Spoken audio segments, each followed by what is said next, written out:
again, everyone. My name is Christina Van Sickle, and I'm the Director of Professional Practice at the college. Thank you for joining us for this educational session, Navigating Ethics, a Guide to Thoughtful Decision-Making, presented by Nikki Healy and Sue Botello.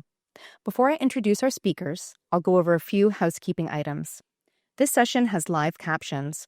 To turn on the captions, click the Show Captions button below the video player.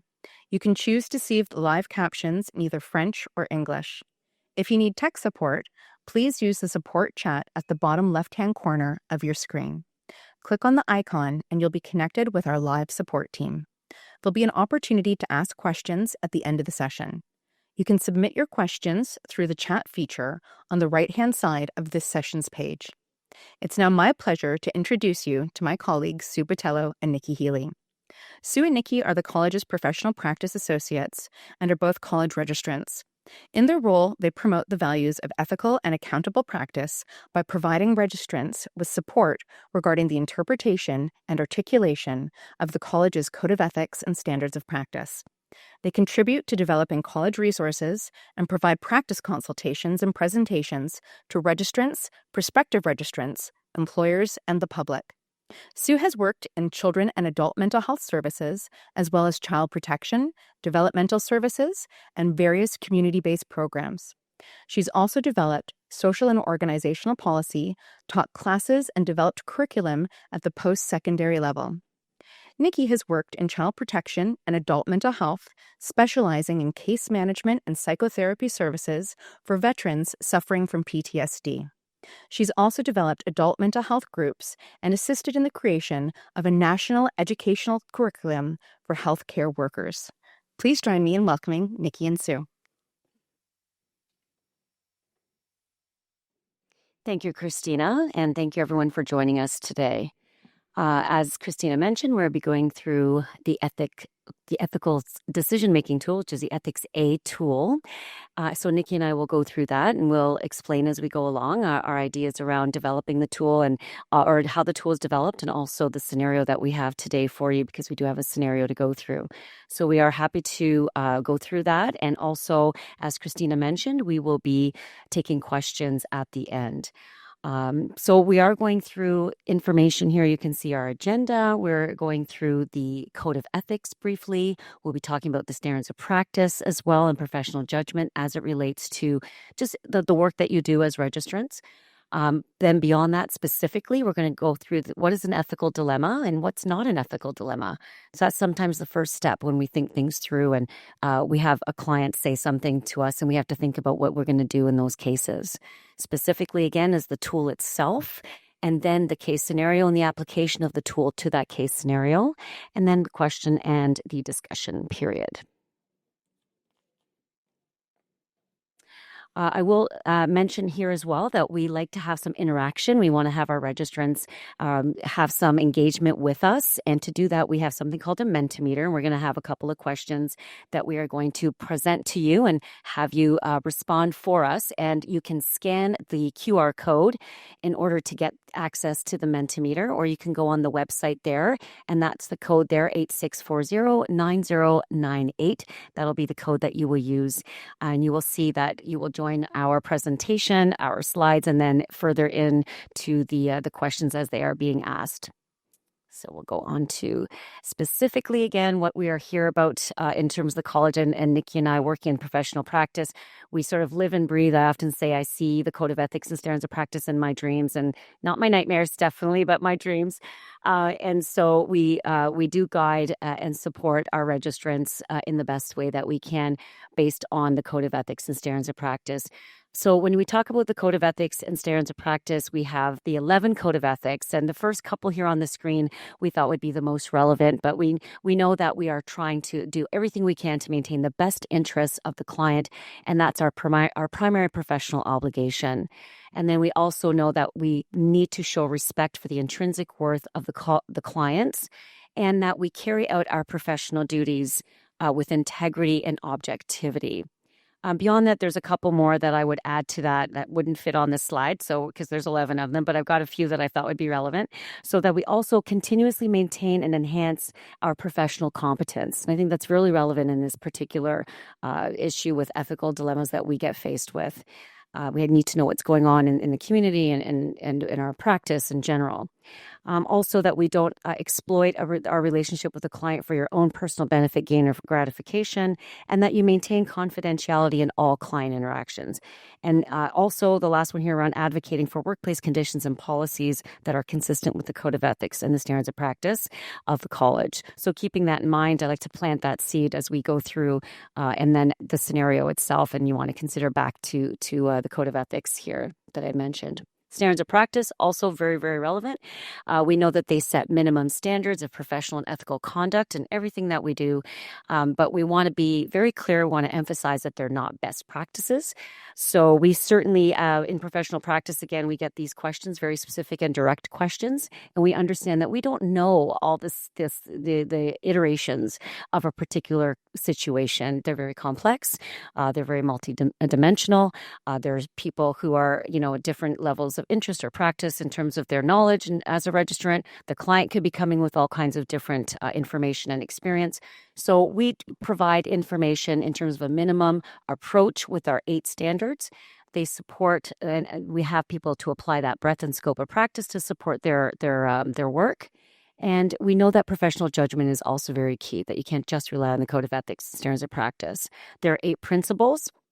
The first one is relationship with clients. The second is competence and integrity. The third is responsibility to clients. The fourth is the social work and social service work record. The fifth is confidentiality. The sixth is fees. The seventh is advertising and communications. And the eighth is sexual misconduct. So familiarizing yourself with each of those, they have very specific interpretations that would be very, very helpful that we're going to go through today as it applies to our scenario and our ethical tool. So again, professional judgment, if we were to specify what that means, we know that it's not just the application of the literature, the way that, we read and learn about the standards of practice, but applying them. And how does that work when you're dealing with a particular person, someone sitting across from you who is expressing something that you might think, oh my goodness, is this something that I have to do something with and struggle with in terms of next steps in dealing with the situation and that I'm hearing and the struggles that may come based on a decision that you make. So professional judgment really does come from time of experience, expertise, consultation. It grows over time and evolves as you familiarize yourself more and more with this field. And it really can influence client outcomes. It can be quite critical, actually, in terms of how we approach something. We know continuously remaining competent is part of that. So again, learning what's happening, trends, gaps in services or things that may be missing and how that impacts client care, that can also affect the decisions that we make when we hear about a dilemma. We know that professional judgment includes reflection, consultation, critically analyzing all aspects of outcomes and evaluating, what you did and did not do and how you arrived at that decision.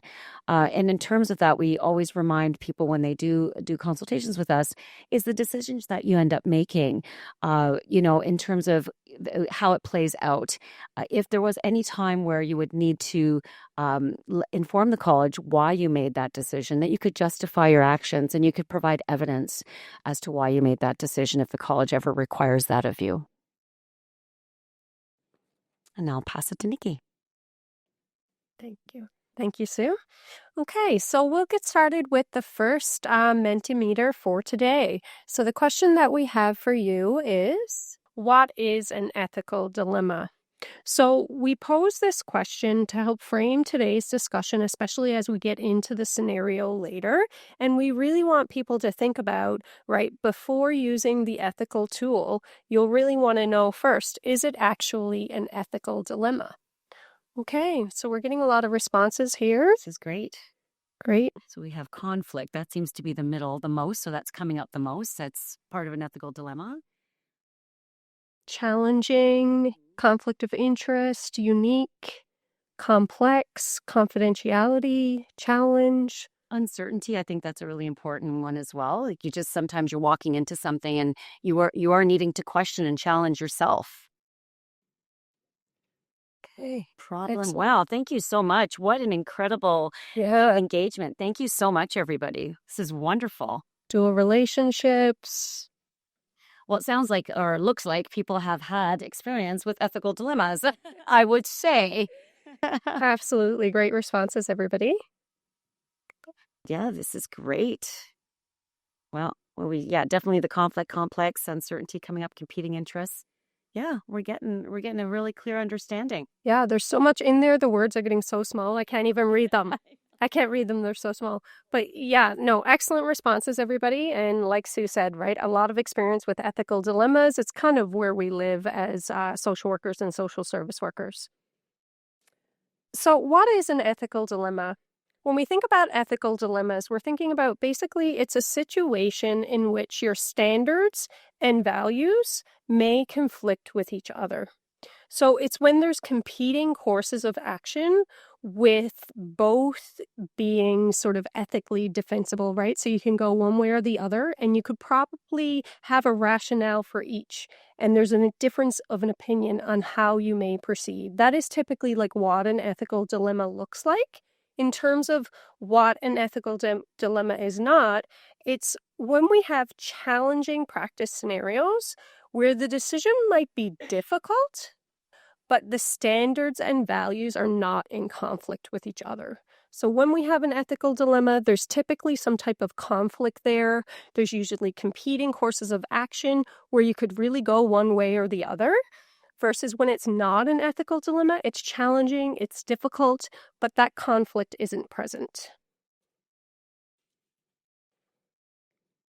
Okay, so it could be an ethical dilemma if you're finding yourself attempting to determine the right course of action, right? You might be asking yourself these should questions, or you might be thinking about values and beliefs that are involved.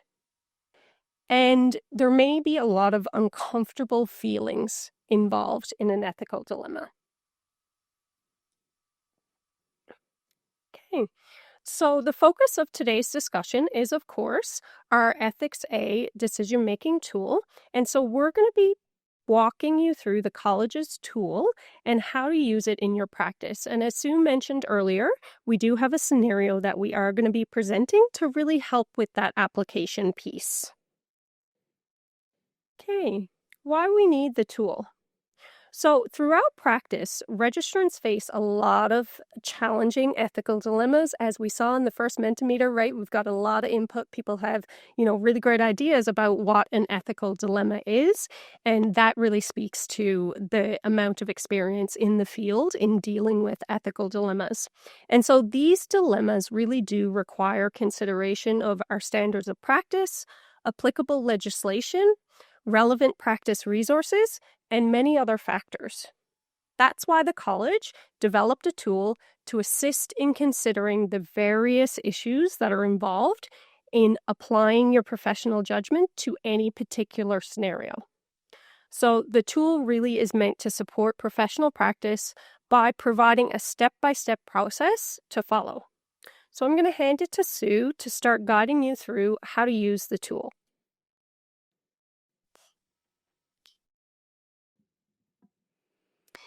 Thank you, Nikki. So as mentioned, we have this Ethics A.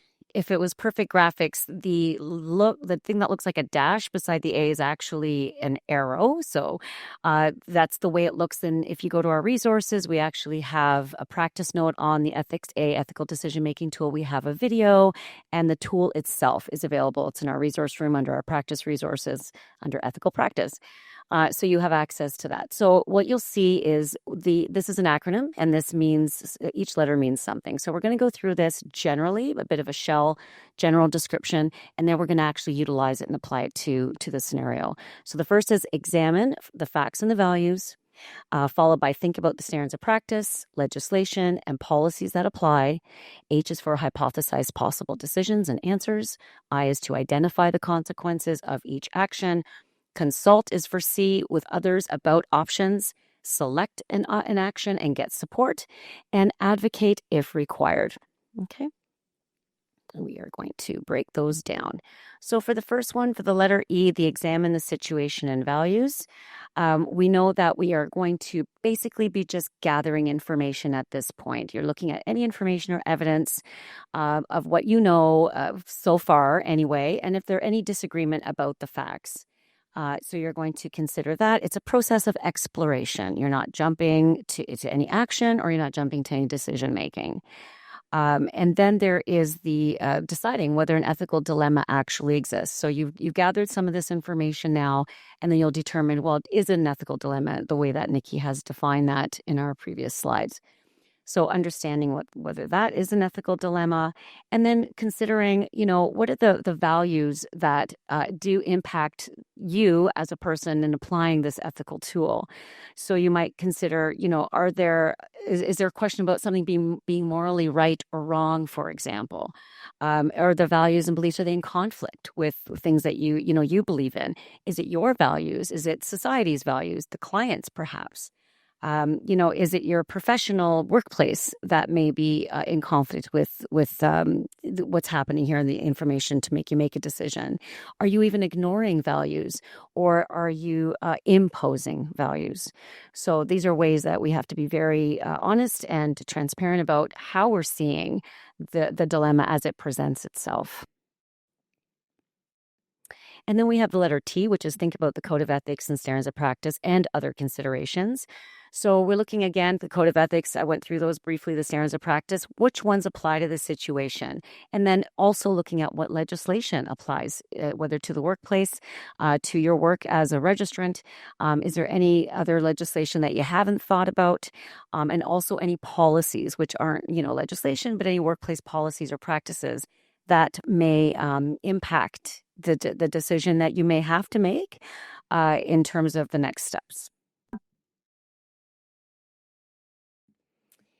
And then these are just briefly like the hypothesized piece. We know that we're here just kind of doing a laundry list of different options. We're not placing judgment on any of these options. We're just looking at what might work. What do we know so far? What is the next steps? What should we do, right? Really thinking about that. And when you're thinking about what should I do, you're looking at, well, if I look at this, what does this mean? Are there any risks or benefits to each of the things about, what to do? Is this going to be helpful? Is it going to be is it a hindrance? Is it going to impact something in a different way that you didn't anticipate? So you have to think that all the way through when you're identifying the consequences.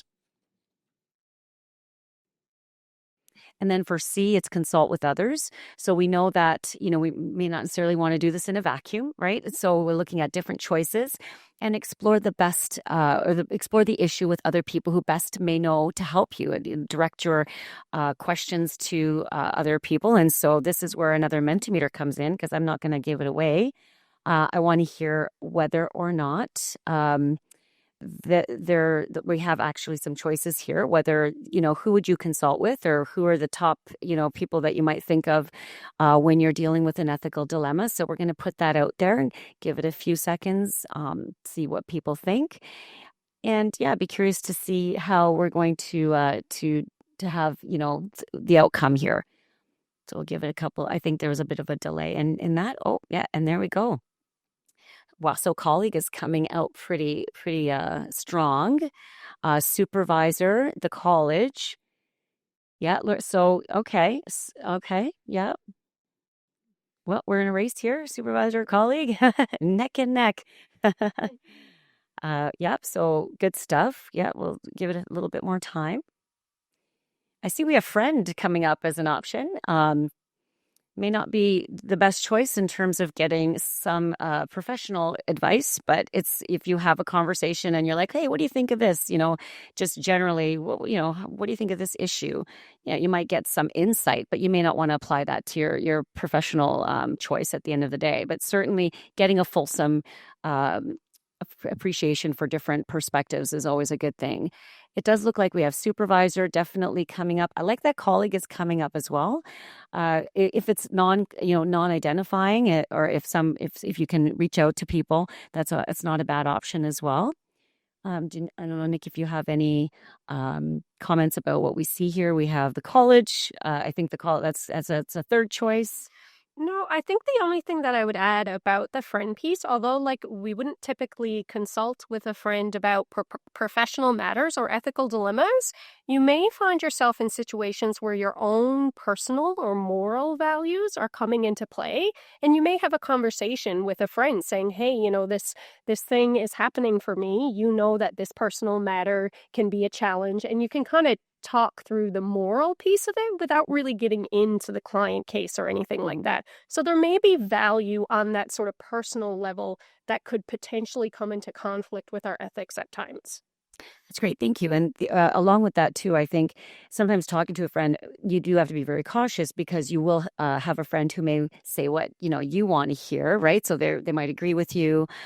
They might commiserate with you a little bit and really not give you the kind of impartial, non-biased support or, third-party perspective that might be the most useful and purposeful.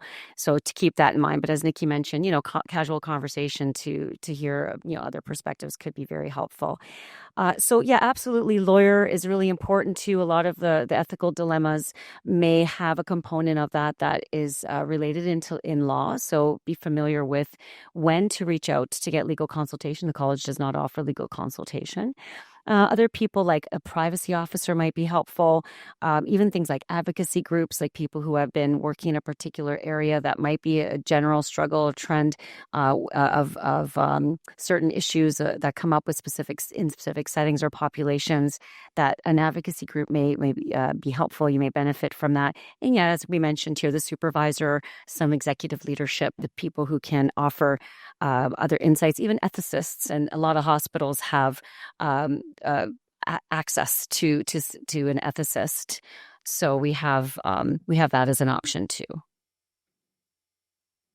Yes. So we have a question, or John? Sorry. Be a little cautious when you're a lawyer.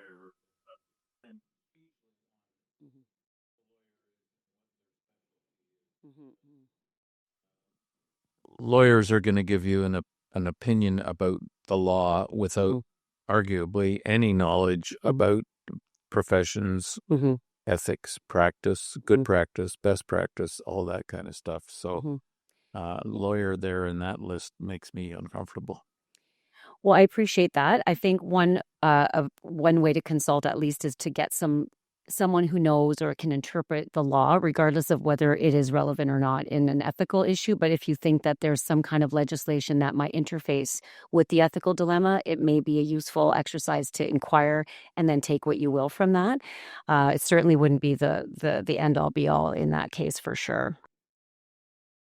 Okay, and I will pass it on to Nikki for the next piece. Thank you, Sue. Okay, so the next step would be to select an action and document the process, get support. So, of course, through our practice as registrants, documentation is important throughout your work because there really does need to be evidence of your decision-making process when working with clients. You want to be thinking about getting support in terms of how to implement your action and also manage possible stakeholder reactions. So when we talk about support, we're talking about who might the client need support from, but also who might you as the registrant and perhaps your colleagues need support from, right? So it's support on both levels. And then you want to record the selected action, implementation plan, and required supports. You want to document the client's or their decision maker's consent in the plan. Okay. Next, advocate for change if required or indicated. So you'll use your professional judgment to determine whether or not you do need to advocate in any given scenario. Advocacy can take many different forms. It might include things like documenting your concerns, discussing them with a supervisor or a manager, or key persons in the organization. I do want to acknowledge before moving to the next slide that we will be discussing a case scenario that will likely evoke a lot of feelings for registrants, and this is actually why this case scenario was chosen. We know that some of the most difficult dilemmas we face in practice include personal and professional ethics and creates a deeper dilemma for us. So I will let Sue share our ethical dilemma for today.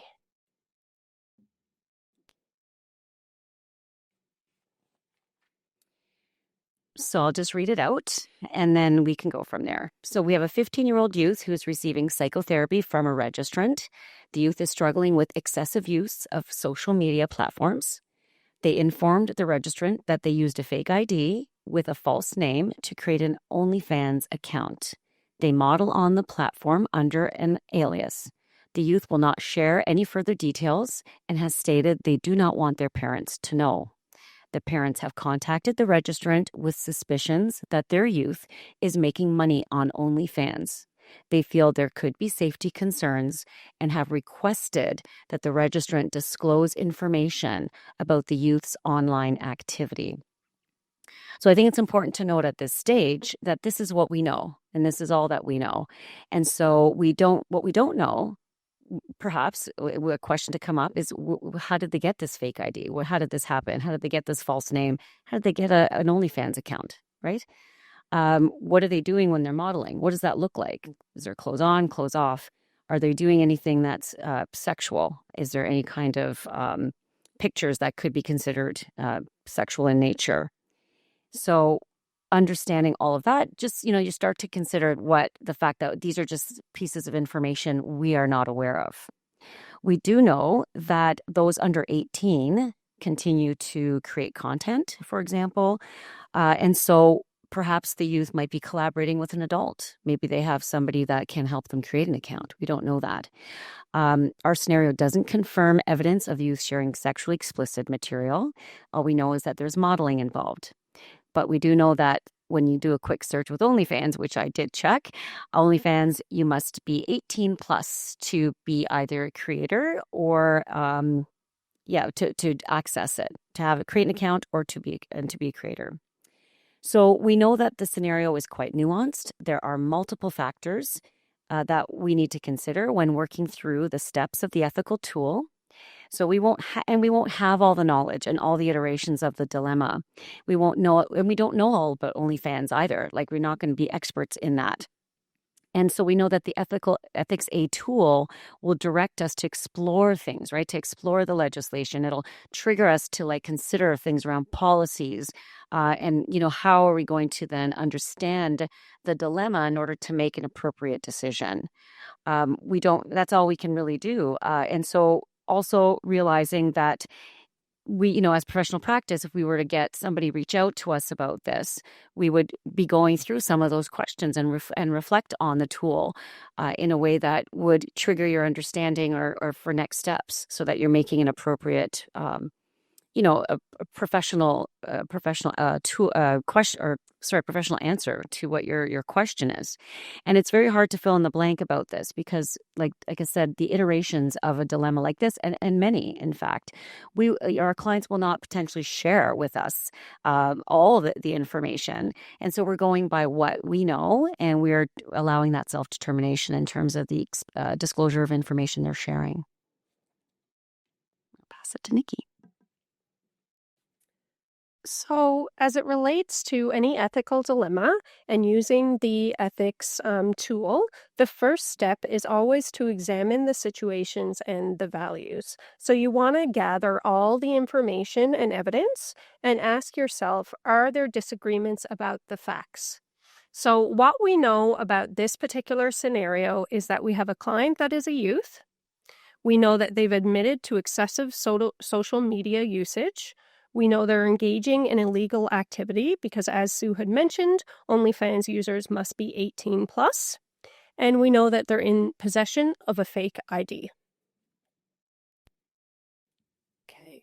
So next, we examine whether an ethical dilemma actually exists. So we talked earlier about what might be an ethical dilemma, and we had some really great input from the participants today. And so when we think about whether an ethical dilemma exists, we first want to think about is the standards, policies, and legislation that may apply. So you want to consider those things, right? The standards of practice, policies, legislation, and a legislation applicable in this specific scenario to youth and consent and confidentiality. And then you would try to determine what should be done. So determine the facts around the age of the client and their behaviors. Consider the standards, applicable legislation as it relates to age of consent, confidentiality, and mandatory reporting. All those things are going to help you in determining whether disclosure is permissible. Okay, so next you're going to be looking at, is it an ethical dilemma? So an ethical dilemma in this case does, of course, exist because you are dealing with a youth that is engaging in a legal activity that may or may not pose a risk to their safety. The dilemma here really is whether or not to disclose information about their conduct to their parents. Okay. And then the third step would be examining the situation and the values. So you want to think about what are the values of the client, of society, and maybe the organization that you're working for, and what are your personal and professional values.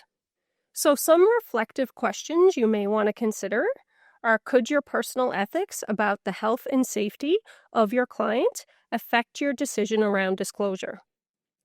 Could societal values about youth engaging in this type of risky behavior influence your interpretation of the facts?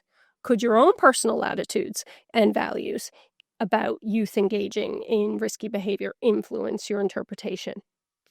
And finally, a really important question to ask whenever you're facing an ethical dilemma in your practice is, can you make a distinction between your personal beliefs and what is required of you as a registrant?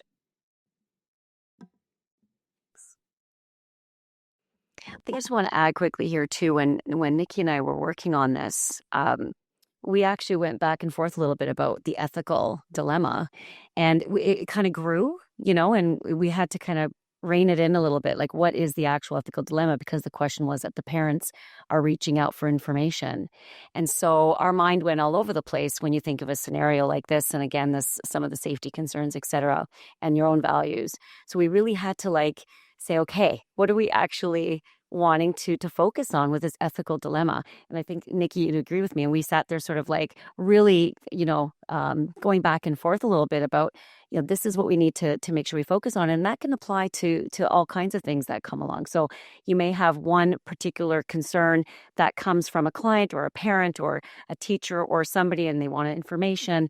And then you've got to focus on what exactly is the dilemma that you're needing to address.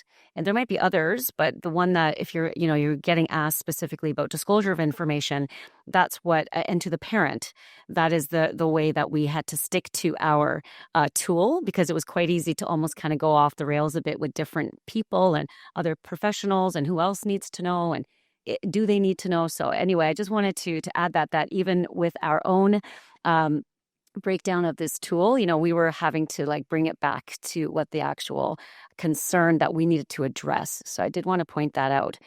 Now, in terms of the standards of practice, so that's the think, right? Thinking about those standards, I've talked about them already.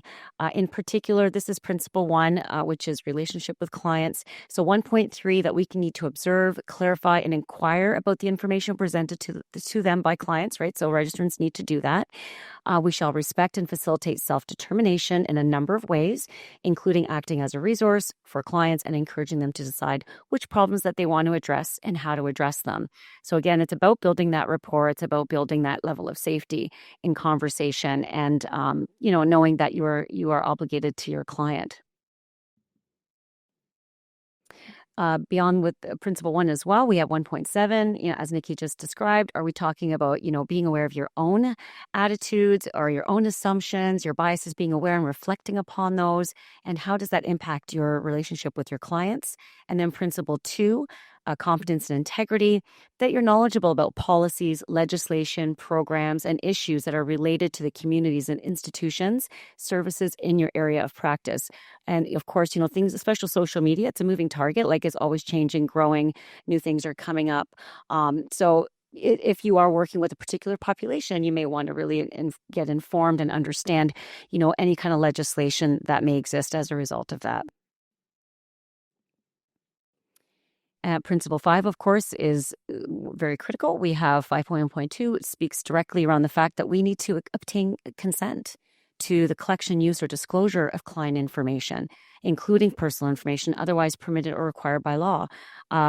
Personal information means information about any identifiable piece of information of an individual, and it's any information, but not limited to personal health information. So, it's any information you're gathering. You need to ask for consent. There are exceptions, as is noted here, and actually, if you go into our privacy toolkit, you'll see there is a section on disclosure, and there's a list of potentially other exceptions to maintaining confidentiality.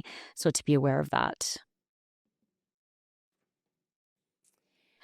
So beyond that, so we know what our legislation is. We know what our standards of practice are. Well, sorry, in terms of what our legislation is, we know we're talking about that disclosure, consent. That's rooted in the Personal Health Information Protection Act, PHIPA.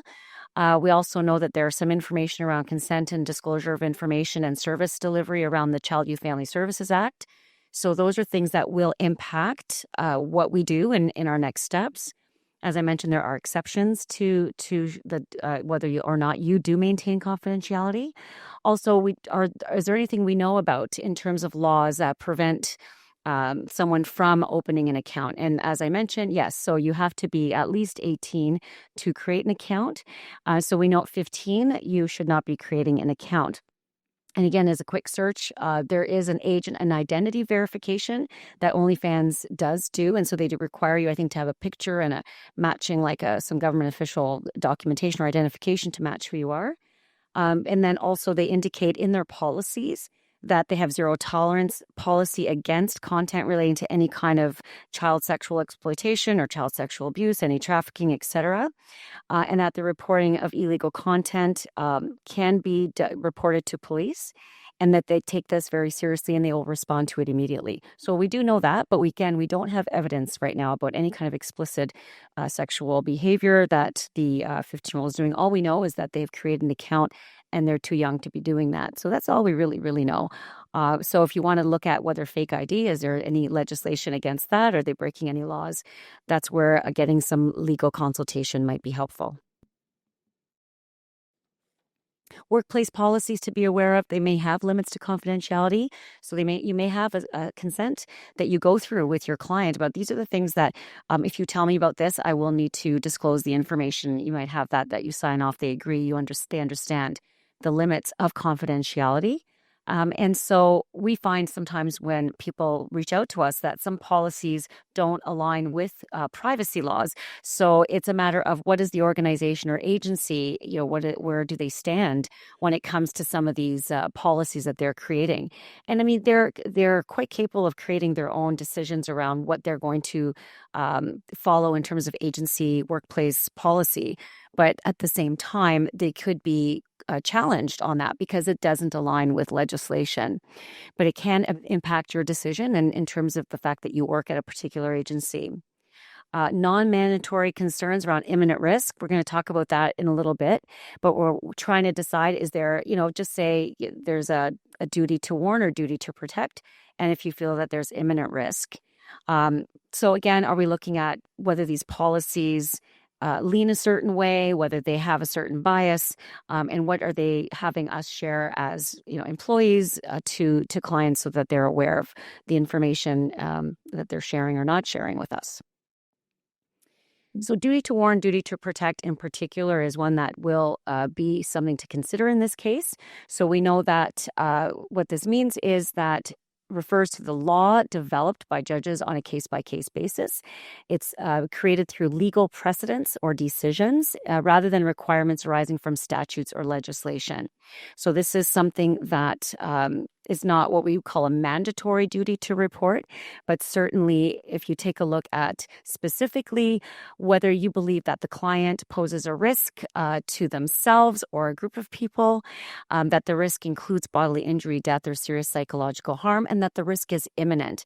And in order to meet that threshold, the risk must be severe, real, and imminent. If you're very concerned that something is about to happen that is going to be harmful to your client, then you will want to do something about that. You would err on the side of caution in that case. So what we know so far, I'm not sure we're getting that at this point. Okay. Okay, so next we will hypothesize possible decisions and answers. It's important to note that there are options that exist, other options that exist as well, but we've chosen to just focus on the two that I'm about to mention. And also important to remember, don't place judgment or look for the best options, right? We want to be just thinking through the options and go step by step as we're doing here today. So, option one is to keep the information confidential and do not tell the parents. Option two is don't keep the information confidential and tell the parents. Again, as I noted, we acknowledge there could be other options that registrants would be considering in this scenario, and that might include telling OnlyFans but not the parents. This option may be limited since the youth admitted that their profile is in a fake name. You may be thinking about telling the police, but not the parents. You may also be thinking about telling OnlyFans, the police, and the parents. But for the purpose of today's discussion, really the main two options we're talking about is disclosure. Option one, keeping the information confidential. Option two, not keeping the information confidential. Okay. So you want to identify the consequences of each action. So we want to reflect on the inherent risk and benefits of each option. So when we think about option one, which is keeping the information confidential and not telling the parents, maybe you want to think about, would you be protecting the client's confidentiality? Could this put the client at risk of exploitation or other safety concerns? This is where you might be reflecting on and seeking consultation about duty to warn and duty to protect. Could you be protecting the youth from potential further risk from their parents? Could it strengthen the therapeutic relationship? And if so, could this actually reduce the risk to the youth? Consider the potential benefits for the client continuing to receive services from a provider that they trust. Could it allow the youth to continue to earn an income? When we look at option two, don't keep the information confidential and tell the parents. You want to think about, would it be considered a breach of confidentiality to tell the parents? Could informing the parents put the youth at further risk? Could it lead to a breakdown in the relationship with the client? And if so, could this put the youth at further risk? You also want to think about the potential risk for the youth not being transparent with another provider due to a potential breakdown that happens with the current provider. And finally, could it compromise the youth's ability to earn income?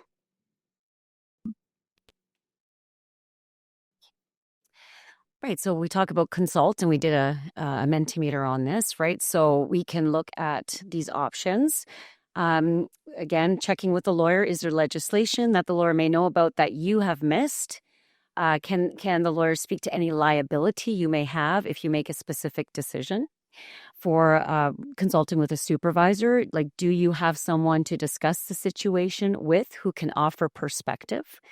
You can, again, consult with us at the college. We can support you in understanding and reviewing the standards of practice and providing reflective questions and sort of supporting you through that tool, right? Making sure you've gone through all that information that might be helpful.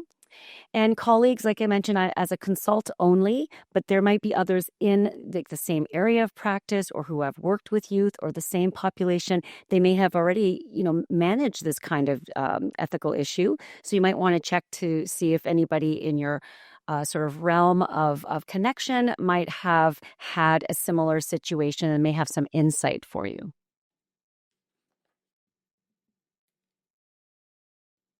Okay. Okay, and so our next Mentimeter is, which option presented is the most ethical? You want to think about the two options. The first one, keeping the info confidential, and the second one, not keeping it confidential. Okay. To see this coming in. Yep. Well, Right now they're looking similar, the responses. Mm-hmm. For don't tell the parents or tell the parents. Too close. Yeah, it's very close. This is why it's an ethical dilemma. Yeah, nailed it. Yeah. Okay. Mm-hmm. Very tight race. Well, you did a good job being a bit tight-lipped about it, I guess, too. It's like, stay neutral, right? Because this is the information that we're getting. This is all we got, what we've heard from the client. Yep.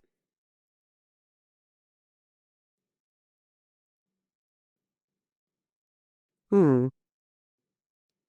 Do you want to speak to any of the information we're getting? Okay, yeah. So, I mean, we're very close with the don't tell parents or tell parents. So it's seeming like the participants are, on both ends of it. I'm wondering if anybody online would like to share a little bit about what their rationale might be for any given decision, why they're choosing which option.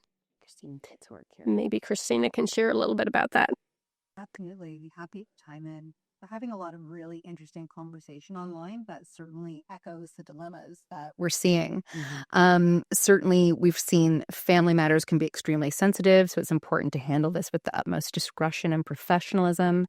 We need to assess safety at home. Are parents going to keep the youth safe, contribute to the exploitation of the child, neglect their needs and safety, cause further harm, etc.?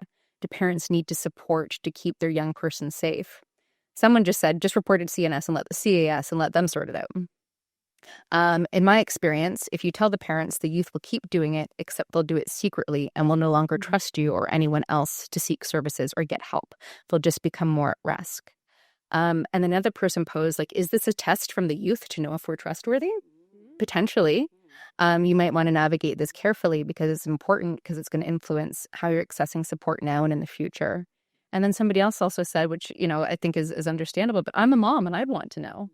So it's clear just even in the comments that we're getting from registrants, the ethical dilemma playing out in people's responses. Yeah, absolutely. Great feedback and some really, really good reflective questions. And, we can see based on what people are putting in the chat that, we're thinking really critically about this, right? We're really considering all the different elements and looking at, what are my own attitudes and values, and do those align with college standards, right? That's really one of the biggest things around this particular scenario that even like for Sue and I caused us to kind of waffle back and forth and get a little bit off track at times, right? So it looks like ultimately don't tell the parents is the one in favor by a bit. So we've got 107 for don't tell the parents and 97 for tell the parents.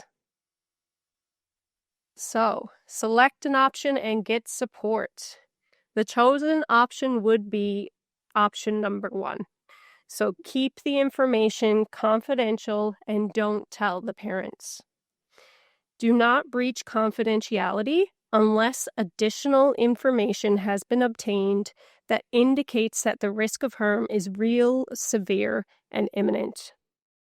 In making that decision, you'd want to recontract services with the youth to outline in a really, really transparent manner what the limits of confidentiality are and the extent, nature, and limitations of your services. You'll also want to look at, having conversations that highlight the risk of engaging in any type of OnlyFans activity, whether that's as someone who's putting their own material on there or as a user. Right? We want that youth to be thinking about the possibility of exploitation, of sextortion, which is essentially blackmail, stalking, and harassment.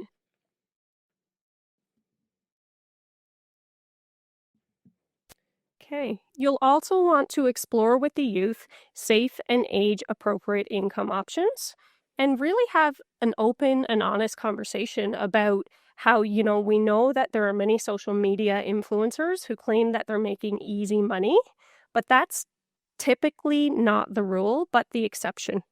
So you want to encourage the youth to be thinking really critically about their decisions.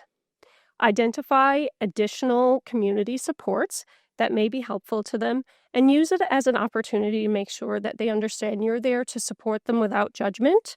And if they ever felt that they couldn't talk to you, maybe talk about speaking to another trusted adult and determine who that trusted adult could be should they not feel comfortable sharing information with you. Consider whether you would need to have further consultation for support of implementing the plan. You'll want to record the selected action, implement the plan, and identify the required supports. And then, of course, document the youth's consent to the plan. Some registrants choose to use the tool that we've been talking about here today to actually help guide their documentation, or use the tool itself as the documentation. So I want to thank everybody online for their participation. I know that this was a difficult scenario and the answers were very close, but ultimately I think the one that came out in favor is the option that the college would recommend. Okay, so as we wrap up and we know that we've created, a decision, we could look back to say, how can we reduce this ethical dilemma from happening again? And it may happen again, and we may not be able to reduce, and there might be some other variation of it. But you want to look at considering, principle 2, as we mentioned, to advocate for workplace conditions that align or are consistent with our code of ethics and standards of practice, and using your professional judgment. You could document and discuss your concerns if it's the workplace policies that may have impacted some challenges for you. And, moving forward, just to come up with a bit more of another approach. For example, maybe your consent could look differently. Maybe you want to inform young people, if that's your workplace setting deals with young people, if you're maybe creating some information or education to help them with any decisions that they make before things become an imminent risk. We also want to look at whether there could be any discussion with the youth just around social media, and ensuring that that we don't want that confidentiality to be breached. So can we create education and discussion to help them through with that? And also, can we get the workplace to talk about standards of practice and code of ethics regularly? And that might be helpful, again, to reduce any concerns that come along, and that we might feel stronger about our decision the next time. Also, who helped us along the way? So did we have people who were supportive, that gave us some direction, some guidance? Could we go back and collaborate with people, for example, and talk about this as a regular topic that could support us all in our field of practice? Do we need some training, maybe on legislation or training on OnlyFans? So how are things going to help us in terms of how, the direct work that we do? Okay, let's bring it back to Nikki. Okay, so beyond the discussion of the scenario today, we would like to share some really common ethical dilemma inquiries that we receive at the college. And they will include things like conflict of interest. That's a really big one because it comes up in terms of many different scenarios, right? So some examples is like hiring a client to do repairs, or a client wanting to rent out a registrant's office space, or selling a car to a client. So conflict of interest is a significant area of inquiries that we get, as well as dual relationships, confidentiality, our own values. So thinking about situations in which our own values may conflict with the standards. So as we mentioned earlier, that's kind of why we chose this scenario today, because, it may be that someone's personal values could very well conflict with the standards in this case and influence your decision making. Organizational policy and rules that may also conflict with the standards, working outside of scope, pre-billing, selling products. Those are, some of the very typical types of inquiries that we receive. And of course, they're nuanced, and the specifics about each scenario can be very different, but those are general themes.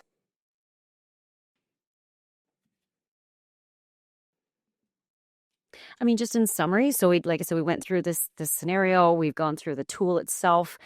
We know that the tool is developed to help break down the components of an ethical decision making issue that you may have.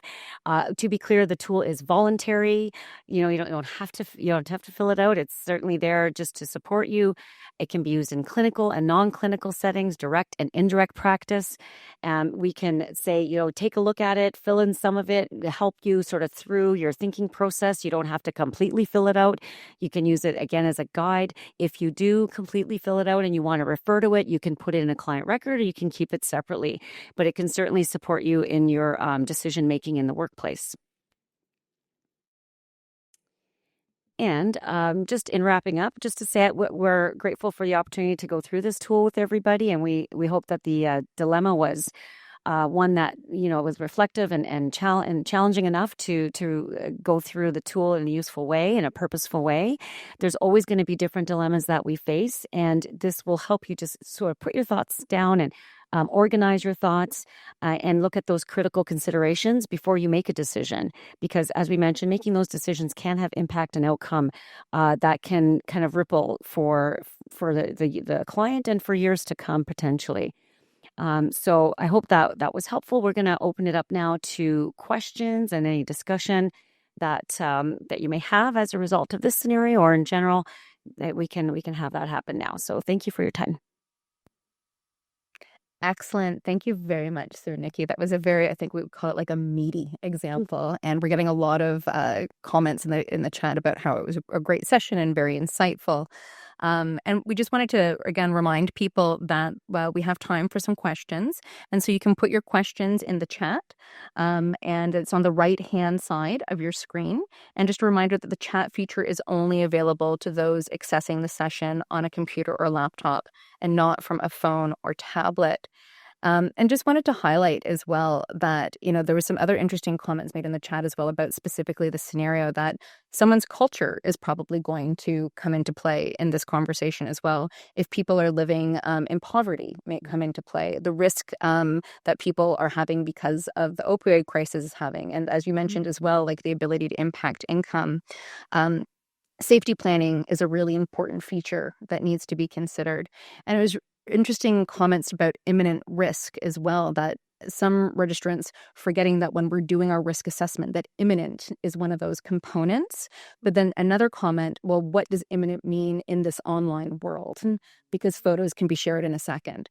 So really insightful reflections, which I think really reflect, again, just how complex and how many variables there are that we need to be considering all of the time. So just on the last slide that we had there was a question, or you made a comment about how the ethics A tool can be stored, and that was one of the questions as well. Do we have suggestions as how to hold the record of the ethical decision-making tool? Sometimes it might not be appropriate to add it to an ERM file, but it's just important that the college member securely stores the file if it's not appropriate to add to the client's chart. So if we could maybe have a couple comments on that. Thank you. Yeah, definitely it might be useful or purposeful to have it in the client record just to reflect upon that. And also that once it becomes part of the client record, it will remain there as with any information that you put in a client record. So if there's a retention period of 10 years, so to keep that in mind.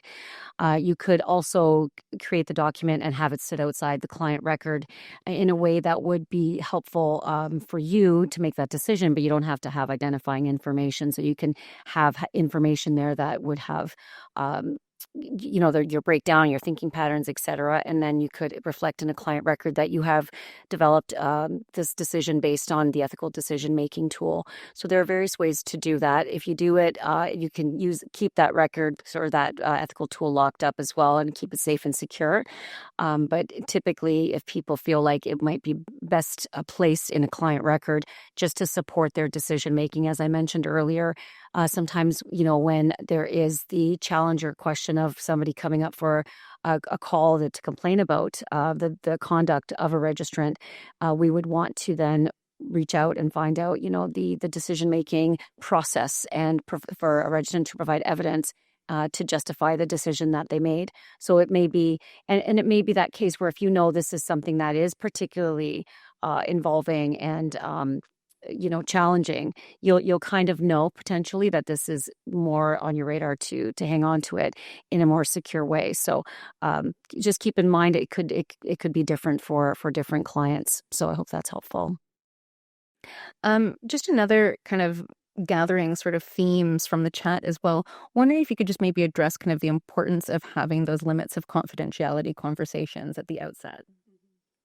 Happy to talk about that. So, yeah, I mean, limits of confidentiality is an important part of every provider-client relationship and a really important discussion to have with clients from the very beginning when you're starting the work with them, but of course also throughout, right? Because those limits may shift. There may be different types of, whether it be stakeholders or what have you, that you may want to be discussing with the client the limits of confidentiality and getting consent for different things throughout your practice. But certainly it is important, especially I would think like working with, young people so that they understand like the nuances of what confidentiality looks like, what the limitations look like. You may even want to speak specifically to the piece around what may or may not be shared with parents, right? Some registrants may choose upfront to have a conversation with the youth to talk about, depending on if you have a sense that it's a safe parent, right? Talking with the client about how much information do they want to share themselves with their parent, right? What does that relationship look like? What would they be comfortable with them sharing with their parents? But certainly making those types of things really clear up front throughout the work together, because of course clients come with all kinds of information that may warrant a refresher on those conversations. So very important discussion to have throughout your practice. Just had an interesting question come in as well. What are your thoughts on using this tool in the clinical setting with the client? I'll answer that. I think that's a fabulous idea. The more you can engage and interact with the client in terms of that you're experiencing, some ethical issue around the information that they've provided. There's nothing wrong with saying, this is something that I'd like to work through with you, so that that I'm challenged by the fact, should I inform or disclose the information, or should I inform your parents? So, and as Nikki pointed out, it really will have an impact on that relationship with the young people. And we don't live in our clients' sphere of day-to-day life. So, what are we doing to make sure that we're going through things very transparently, very honestly, with integrity? And one way to do that is certainly to say, this is what the steps that I would take to think about how I should be sharing or not sharing, and what do you think, and see what they say. It's really interesting, actually, right? Because the youth might actually say, I'm okay with this, but not that, or I'm okay with you sharing with a teacher, and maybe that'll, and who knows? But again, we don't have a lot of evidence, and that's something that'll probably come pretty strongly from the youth, that maybe we are making assumptions, or we're making some, but we're placing value on something that we don't know enough about. So that could even engage the client in terms of, like we talked about, safety planning or beyond, to say, hey, these are things that come up for adults. Like, this is how we feel when youth get involved in these kinds of these kinds of actions and things that they're doing out there. So maybe you can help me figure this out and see where we go, and knowing that these are things that I will keep confidential or won't, etc. So I don't see why you couldn't. Certainly there might be times where you don't, but it may be pretty effective if you add them into the conversation. Mm-hmm.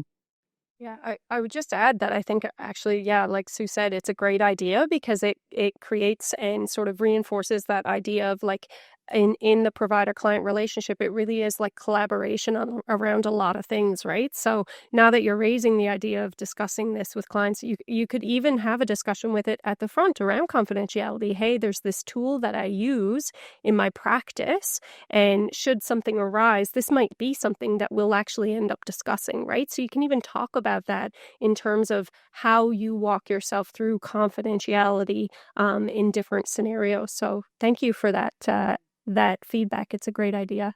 It is a great idea. Thank you both for your response.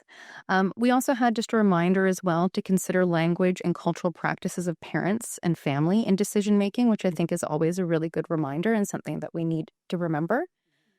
We were also asked as well if this tool only available for registrants, or can other community members or community programs use it as well. It's available on our website that our colleagues have already drafted into the chat. So by all means, it was designed for social workers and social service workers specifically, but that doesn't mean that it can't be utilized by anybody else.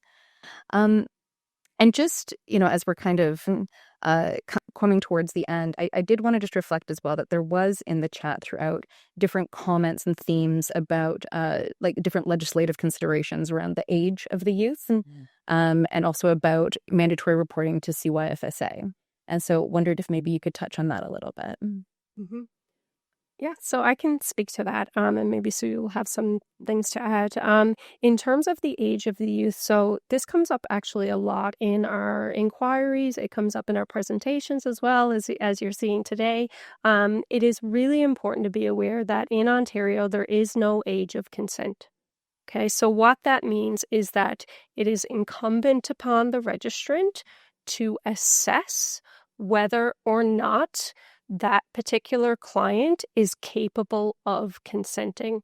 And what that means is essentially, are they capable of understanding the service that they're engaging in, the decision that's upon them, what the consequences might be, and so on. So really important to be aware of that piece. And then as it relates to the child and youth piece, of course, that's why that consideration around risk is so important, right? Do you have enough information to determine that this child is at risk and who is potentially putting the child at risk? So a number of things to consider when you're working with youth, and definitely, remembering that piece around age of consent and it being the provider's responsibility to assess for capability to consent.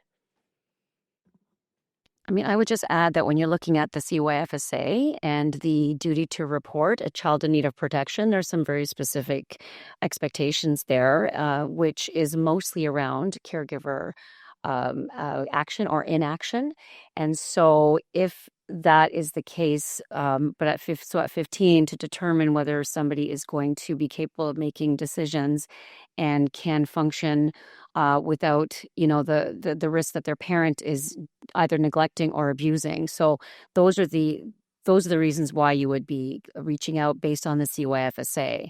If you don't feel that the parent is doing either, then that's not a mandatory report. So you need to be very aware that you have to tread lightly, because there isn't necessarily a child in need of protection per se by the caregiver. But then you are going to have to review whether there's imminent risk, and that, introducing conversation with that young person to say, can we have a discussion with your parents? The CYFSA actually does encourage on an occasional basis to reach out to the parent, to reach out to the client to say, hey, do you want to involve your parent in this conversation? So that seems like another way to address this and say, can we have, a conversation about this? And then find out if there is, concern of parental matter that you may need to manage through like your local child protection service. So that's where the legislation of the CYFSA would be relevant. But beyond that, we are looking at a 15-year-old who has the capacity to make decisions. Likely in this case, this is, based on our scenario. And keeping in mind that, yes, you would want to do your best. And we point out here a number of times just around, ensuring that we're recognizing, the cultural, experience of families and individuals who are, have certain values, family values, and being aware and respectful of that when you're talking with the youth.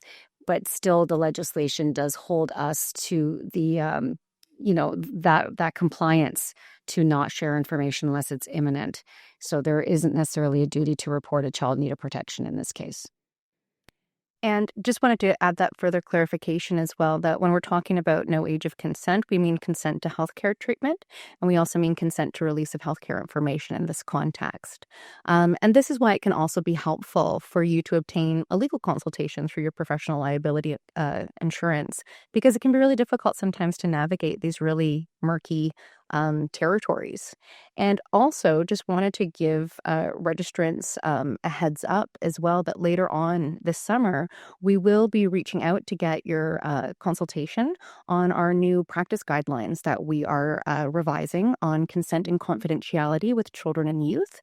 And so we're going to be providing a lot more specific guidance around this topic, and also sharing some much more in-depth guidance around conducting capacity assessments as well.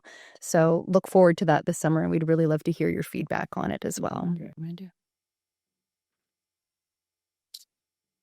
And I think that's going to bring us to the end of our time today.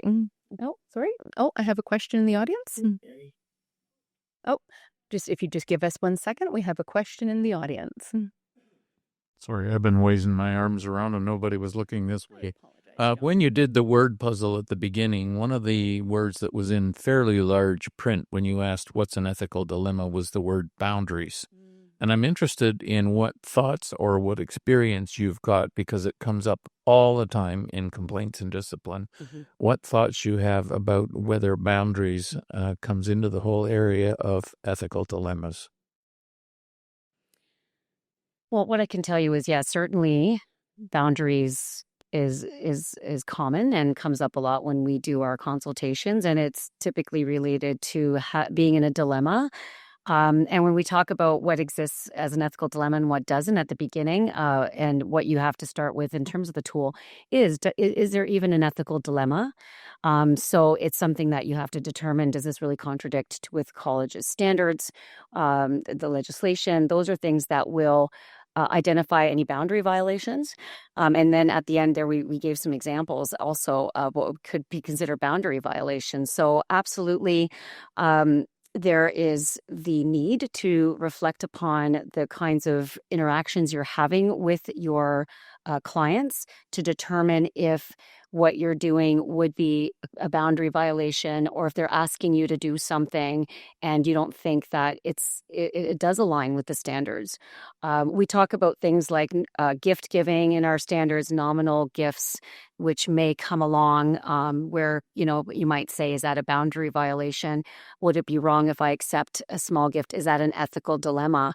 And so we do say some nominal gift if there's a cultural, sort of response to that, or if somebody is being thankful or grateful for something and there's no other connection in terms of expectation of continued, friendship or connection. So we always have to be reflective on those kinds of things. So yes, boundary violations and boundary crossings can be.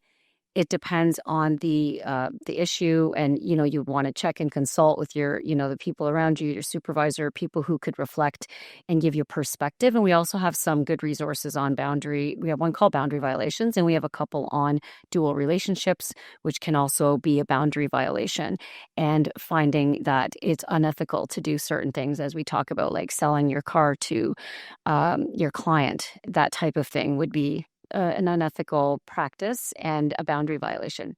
So that doesn't mean every interaction that seems more informal, like I said, if your client provides you, gives you a little gift or a cup of coffee or something like that. But if it becomes ongoing, repetitive, and has a different purpose at the end of the day, then that would be an unethical practice as a registrant. Excellent. Thank you both very much. I'm going to pop back on up to the podium. That was a really thought-provoking presentation, and clearly we were given a really, really all-encompassing scenario to consider and digest. And I think it was a really beautiful illustration of the ethical dilemmas that our registrants do face on a regular basis, and how complex and challenging they can be, and how they can really rub up against our own personal values and beliefs as well. So thank you both for that. That was really, really excellent.